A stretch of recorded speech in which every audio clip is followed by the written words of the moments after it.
ನಮಸ್ತೆ ವೀಕ್ಷಕರೇ, ನಾನು ನಿಮ್ಮ ಉದಯ್ ಶಂಕರ್. ಶ್ರೀಶಂಕರ ಜ್ಯೋತಿರ್ವಿಜ್ಞಾನ ಸಿದ್ಧಿಪೀಠಂ ಯೂಟ್ಯೂಬ್ ಚಾನಲ್ಗೆ ಸ್ವಾಗತ ಸುಸ್ವಾಗತ. ಬನ್ನಿ, ಹೊಸ ವರ್ಷದ ದ್ವಾದಶ ರಾಶಿ ಫಲಗಳಲ್ಲಿ ಕರ್ಕ ರಾಶಿಯನ್ನು ನೋಡೋಣ.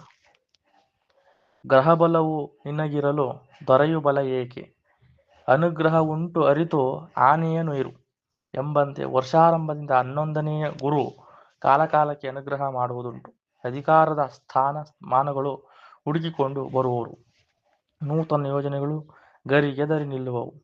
ಮಡದಿ ಮಕ್ಕಳು ಉತ್ಸಾಹದಿಂದ ಪ್ರೋತ್ಸಾಹ ಕೊಡುವುದುಂಟು. ಸ್ಥಿರಾಸ್ತಿ ಕೊಂಡುಕೊಳ್ಳುವಿಕೆ ಎಂಬ ಆಸೆ ಬಹುಮಟ್ಟದ ಸಫಲತೆಯನ್ನು ಕೊಂಡುಕೊಳ್ಳುವುದುಂಟು. ಆರೋಗ್ಯ ಭಾಗ್ಯವು ಉತ್ತಮವಿದ್ದು ಹಣಕಾಸನ್ನು ಕೈ ಬಿಗಿ ಹಿಡಿದು ಬಳಸಿರಿ. ಸಕಾಲದಲ್ಲಿ ಸಹಾಯ ಮಾಡುವ ಮಿತ್ರರಿದ್ದರೂ ನಿಮ್ಮ ಹತ್ತಿರ ಬಾರದಂತೆ ಕೆಲವು ಸಂದರ್ಭಗಳಿದ್ದು ಜಾಣ್ಮೆಯಿಂದ ಬದುಕಿರಿ.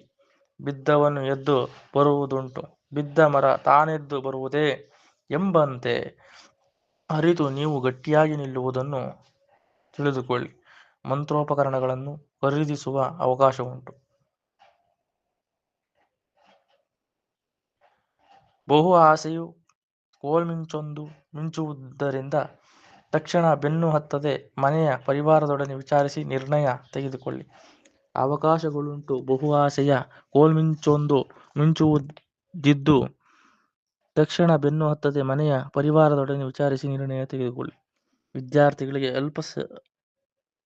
ಆಲಸ್ಯವು ಅಲ್ಪ ಅಂಕೆಗಳಿಗೆ ಗುರಿ ಮಾಡುವುದಿದ್ದು ಚೈತನ್ಯದ ಚಿಲುಮೆಯಾಗಿ ಓದು ಮತ್ತೆ ಓದು.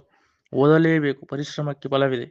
ಮೇಲ್ಮಟ್ಟದ ಅಪೇಕ್ಷೆ, ದೇವಗುರುವಿನ ಆರಾಧನೆ ಇರಲಿ. ಗೃಹಿಣಿಯರು ಆರೋಗ್ಯವು ಆತಂಕದಲ್ಲಿರುವುದರಿಂದ ಊಟೋಪಚಾರದಲ್ಲಿ ವೈದ್ಯರ ಸಲಹೆ ಮುಖ್ಯ.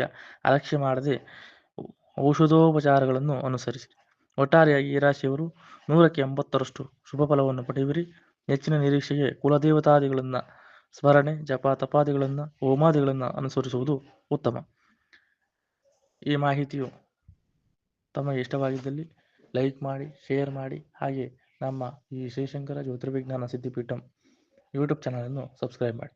ಧನ್ಯವಾದಗಳು.